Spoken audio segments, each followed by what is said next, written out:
ओम शांति। 26 मार्च 2023। आज की अव्यक्त मुरली है रिवाइज कोर्स 1 फरवरी 94।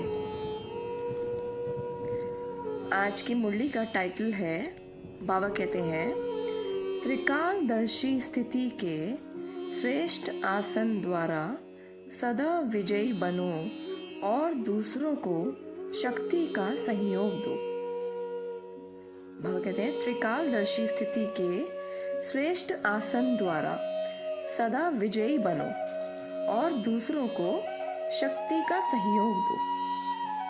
आज त्रिकालदर्शी बाप दादा अपने सर्व मास्टर त्रिकालदर्शी बच्चों को देख रहे हैं। त्रिकालदर्शी बनने का साधन बाप दादा ने हर बच्चे को दिव्य बुद्धि का वरदान व ब्राह्मण जन्म की विशेष सौगात दी है, क्योंकि दिव्य बुद्धि द्वारा ही बाप को, अपने आप को और तीनों कालों को स्पष्ट जान सकते हो। दिव्य बुद्धि तथा याद द्वारा ही सर्व शक्तियों को धारण कर सकते हो। इसलिए पहला वरदान दिव्य बुद्धि है। ये वरदान बाप दादा ने सर्व बच्चों को दिया है, लेकिन इस वरदान को प्रत्यक्ष जीवन में नंबरवार कार्य में लगाते हो। दिव्य बुद्धि त्रिकालदर्शी स्थिति का अनुभव कराती है। चारों ही सब्जेक्ट धारण करने का आधार दिव्य बुद्धि है। चारों ही सब्जेक्ट को सभी बच्चे अच्छी तरह से जानते हैं, वर्णन भी करते हैं, लेकिन जानना, वर्णन करना यह सभी को आता है। चाहे नए हैं चाहे पुराने हैं, इसमें सभी होशियार हैं, लेकिन धारणा करना इसमें नंबर बन जाते हैं। दिव्य बुद्धि की विशेषताएं। दिव्य बुद्धि वाली आत्माएं कोई भी संकल्प को कर्म व वाणी में लाने समय हर बोल और हर कर्म को तीनों काल से जानकर फिर प्रैक्टिकल में आती हैं। साधारण बुद्धि वाली आत्माएं बहुत करके वर्तमान को स्पष्ट जानती हैं, लेकिन भविष्य और भूतकाल को स्पष्ट नहीं जानती। दिव्य बुद्धि वाली आत्मा को पास्ट और फ्यूचर भी इतना ही स्पष्ट होता है जैसे प्रेजेंट स्पष्ट है। तीनों ही काल साथ साथ स्पष्ट अनुभव होता है। वैसे सभी कहते भी हैं कि जो सोचो, जो करो, जो बोलो, आगे पीछे को सोच समझ करके करो। कर्म के पहले परिणाम को सामने रखो और परिणाम हुआ भविष्य। तो नंबर 1 है त्रिकालदर्शी बुद्धि। त्रिकालदर्शी बुद्धि कभी असफलता का अनुभव नहीं करेगी, लेकिन बच्चों में 3 प्रकार की बुद्धि वाले हैं। पहला नंबर सुनाया सदा त्रिकालदर्शी बुद्धि। दूसरा नंबर कभी त्रिकालदर्शी और कभी एक कालदर्शी। तीसरा नंबर अलबेली बुद्धि, जो सदा वर्तमान को देखते, सदा यही सोचते कि जो अभी हो रहा है या मिल रहा है वह चल रहा है, इसमें ठीक रहे। भविष्य क्या होगा इसको क्या सोचे। लेकिन अलबेली बुद्धि आदि मध्य अंत को न सोचने के कारण सदा सफलता प्राप्त करने में धोखा खा लेती है। तो बनना है त्रिकालदर्शी बुद्धि। आज बाबा ने त्रिकालदर्शी बुद्धि बनने की प्रेरणा दी है। त्रिकालदर्शी स्थिति ऐसा श्रेष्ठ आसन है जिस आसन अर्थात स्थिति द्वारा स्वयं भी सदा विजयी और दूसरों को भी विजयी बनने की शक्ति व सहयोग देने वाले हैं। दिव्य बुद्धि विशाल बुद्धि है। दिव्य बुद्धि बेहद की बुद्धि है। तो चेक करो कि स्वयं की बुद्धि किस नंबर की बनाई है।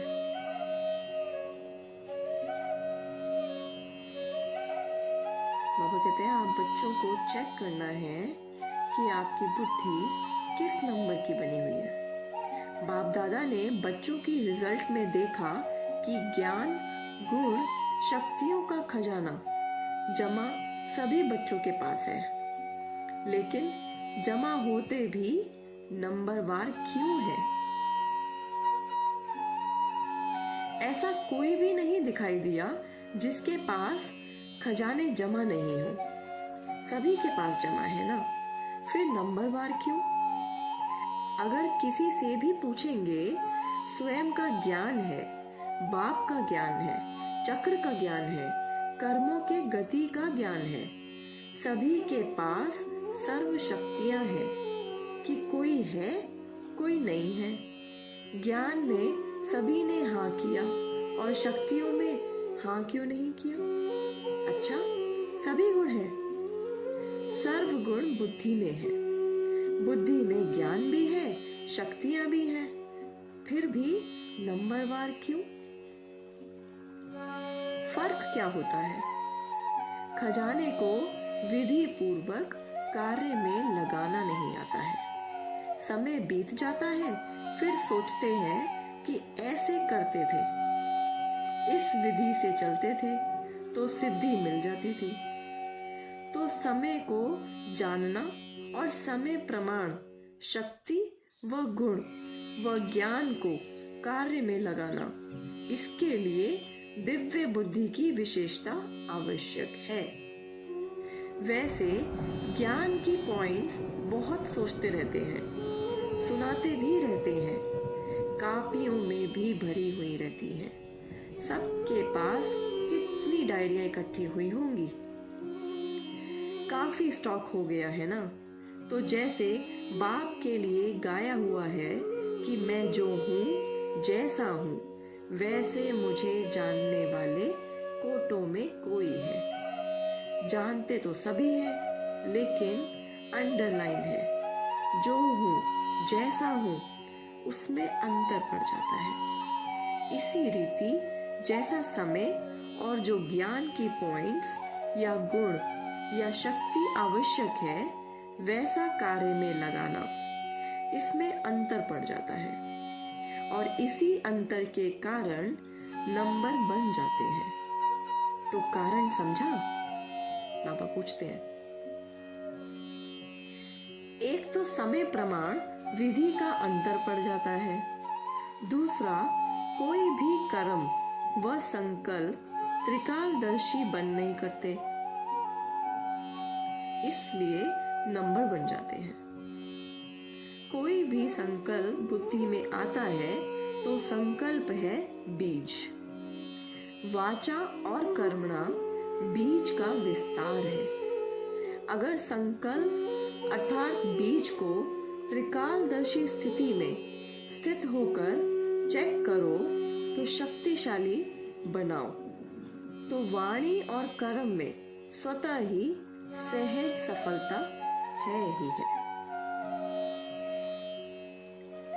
संकल्प को चेक नहीं करते, अर्थात बीज शक्तिशाली नहीं होता, तो वाणी और कर्म में भी सिद्धि की शक्ति नहीं रहती। लक्ष्य सभी का सिद्धि स्वरूप बनने का है ना, तो सदा सिद्धि स्वरूप बनने की विधि जो सुनाई, उसको चेक करना है। बीच बीच में बुद्धि अलबेली बन जाती है। बीच बीच में बुद्धि अलबेली बन जाती है, इसलिए कभी सिद्धि अनुभव करते हैं और कभी मेहनत अनुभव करते हैं। बाप दादा का सभी बच्चों से प्यार की निशानी है कि सब बच्चे सदा सहज सिद्धि स्वरूप बन जाएं। आपके जड़ चित्रों द्वारा भक्त आत्माएं सिद्धि प्राप्त करती रहती हैं, तो चैतन्य में सिद्धि स्वरूप बने हो, तब तो जड़ चित्रों द्वारा भी और आत्माएं सिद्धि प्राप्त करती रहती हैं। जो त्रिकालदर्शी स्थिति में स्थित रहते हैं, तो त्रिकालदर्शी स्थिति समर्थ स्थिति है।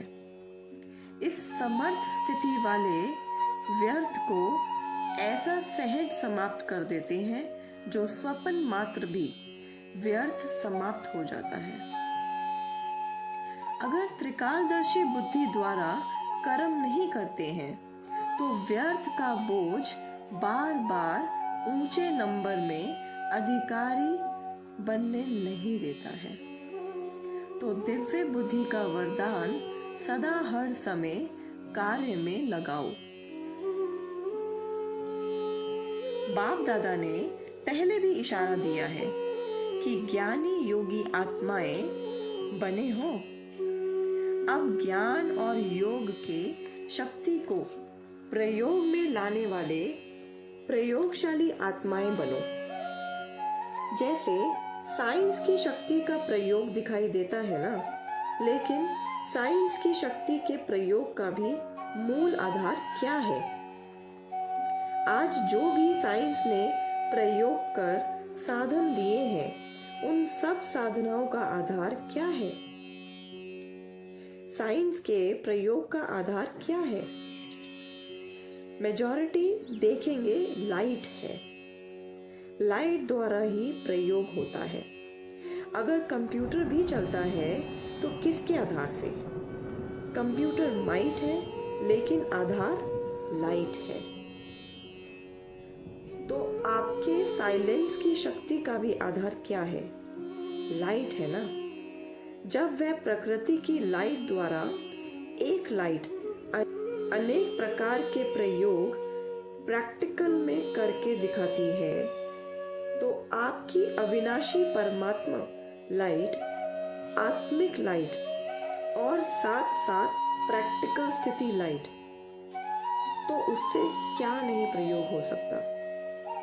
आपके पास स्थिति भी लाइट है और मूल स्वरूप भी लाइट है। जब भी कोई प्रयोग करना चाहते हो, तो पहले अपने मूल आधार को चेक करो। जैसे कोई भी साइंस के साधन को यूज करेंगे, तो पहले चेक करेंगे ना कि लाइट है या नहीं है। ऐसे जब योग का, शक्तियों का, गुणों का प्रयोग करते हो, तो पहले ये चेक करो कि मूल आधार आत्मिक शक्ति, परमात्मा शक्ति व लाइट स्थिति है। अगर स्थिति और स्वरूप डबल लाइट है, तो प्रयोग की सफलता बहुत सहज कर सकते हो। और सबसे पहले इस अभ्यास को शक्तिशाली बनाने के लिए पहले अपने पर प्रयोग करके देखो।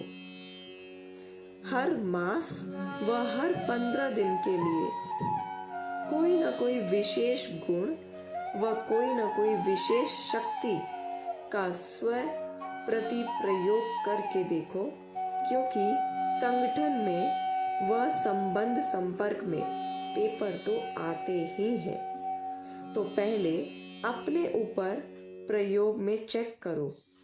कोई भी पेपर आया, लेकिन जो शक्ति व जो गुण का प्रयोग करने का लक्ष्य रखा, उसमें कहाँ तक सफलता मिली और कितने समय में सफलता मिली। जैसे साइंस का प्रयोग दिन प्रतिदिन थोड़े समय में प्रत्यक्ष रूप का अनुभव कराने में आगे बढ़ रहा है, तो समय भी कम करते जाते हैं। थोड़े समय में सफलता ज्यादा, यह साइंस वालों का भी लक्ष्य है। ऐसे जो भी लक्ष्य रखा, उसमें समय को भी चेक करो और सफलता को भी चेक करो। जब स्वयं के प्रति प्रयोग में सफल हो जाएंगे, तो दूसरी आत्माओं के प्रति प्रयोग करना सहज हो जाएगा।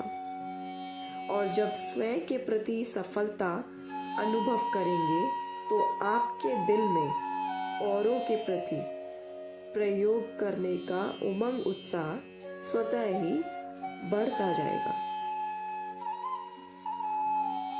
अन्य आत्माओं के संबंध संपर्क में स्वयं के प्रयोग द्वारा उन आत्माओं को भी आपके प्रयोग का प्रभाव स्वतः ही पड़ता रहेगा।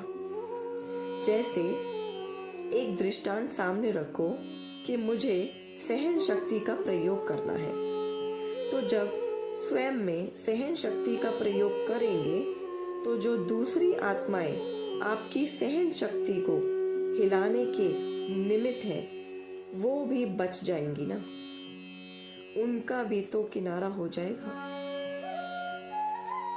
और जैसे छोटे छोटे संगठन में रहते हो, सेंटर्स है तो सेंटर्स पर छोटे संगठन है ना, तो पहले स्वयं के प्रति ट्रायल करो, फिर अपने छोटे संगठन में ट्रायल करो। संगठन रूप में कोई भी गुण व शक्ति के प्रयोग का प्रोग्राम बनाओ। उससे क्या होगा, संगठन की शक्ति से उसी गुण व शक्ति का वायुमंडल बन जाएगा, वाइब्रेशन फैलेगा और वायुमंडल व वाइब्रेशन का प्रभाव अनेक आत्माओं के ऊपर पड़ता ही है। तो ऐसे प्रयोगशाली आत्माएं बनो। पहले स्वयं में संतुष्टता का अनुभव करो, फिर औरों में सहज हो जाएगा क्योंकि विधि आ जाएगी। जैसे साइंस के कोई भी साधन को पहले सैंपल के रूप में प्रयोग करते हैं, फिर विशाल रूप में प्रयोग करते हैं, ऐसे आप पहले स्वयं को सैंपल के रीति से यूज करो। जितना यह प्रयोग करने की रुचि बढ़ती जाएगी, बुद्धि मन इसमें बिजी रहेगा, तो छोटी छोटी बातों में जो समय लगाते हो, शक्तियां लगाते हो, उनकी बचत हो जाएगी। सहज ही अंतर्मुखता की स्थिति अपनी तरफ आकर्षित करेगी, क्योंकि कोई भी चीज का प्रयोग और प्रयोग की सफलता स्वतः ही और सब तरफ से किनारा करा देती है। ये प्रयोग तो सभी कर सकते हो ना, या मुश्किल है? बाबा पूछते हैं। इस वर्ष प्रयोगशाली आत्माएं बनो। समझा क्या करना है? और हर एक स्वयं के प्रति प्रयोग में लग जाएंगे तो प्रयोगशाली आत्माओं का संगठन कितना पावरफुल बन जाएगा। वह संगठन की किरणें अर्थात वाइब्रेशन बहुत कार्य करके दिखाएंगी। इसमें सिर्फ दृढ़ता चाहिए, मुझे करना ही है। दूसरे के अलबेलेपन का प्रभाव नहीं पड़ना चाहिए। आपकी दृढ़ता का प्रभाव औरों पर पड़ना चाहिए, क्योंकि दृढ़ता की शक्ति श्रेष्ठ है या अल्पेलेपन की शक्ति श्रेष्ठ है। बाप दादा का वरदान है, जहां दृढ़ता है वहां सफलता ही है। तो क्या बनेंगे? प्रयोगशाली, त्रिकालदर्शी, आसनधारी। और तीसरा क्या करेंगे? जैसा समय वैसी विधि से सिद्धि स्वरूप। तो वर्ष का ये होमवर्क है। ये होमवर्क स्वतः ही बाप के समीप लाएगा। जैसे ब्रह्मा बाप को देखा, कोई भी कर्म करने के पहले आदि मध्य अंत को सोच समझ कर्म किया और कराया। अलबेलापन नहीं कि जैसा हुआ ठीक है, चलो चलाना ही है, नहीं तो फॉलो ब्रह्मा बाप। फॉलो करना तो सहज है ना, कॉपी करना है ना, कॉपी करने का तो अकल है ना। अच्छा, चारों ओर के मास्टर त्रिकालदर्शी आत्माओं को सदा समय के महत्व को जानने और समय प्रमाण खजाने को कार्य में लगाने वाले दिव्य बुद्धिवान आत्माओं को, सदा अंतर्मुखता की प्रयोगशाला में प्रयोग करने वाले प्रयोगशाली आत्माओं को, सदा हिम्मत द्वारा बाप के मदद का प्रत्यक्ष अनुभव करने वाली आत्माओं को बाप दादा का याद प्यार और नमस्ते। हम रूहानी बच्चों की रूहानी बाप दादा को याद प्यार, गुड मॉर्निंग और नमस्ते। शुक्रिया बाबा, शुक्रिया बाबा, शुक्रिया। आज का वरदान है शुद्ध मन और दिव्य बुद्धि के विमान द्वारा सेकंड में स्वीट होम की यात्रा करने वाले मास्टर सर्वशक्तिमान भव। शुद्ध मन और दिव्य बुद्धि के विमान द्वारा सेकंड में स्वीट होम की यात्रा करने वाले मास्टर सर्वशक्तिमान भव।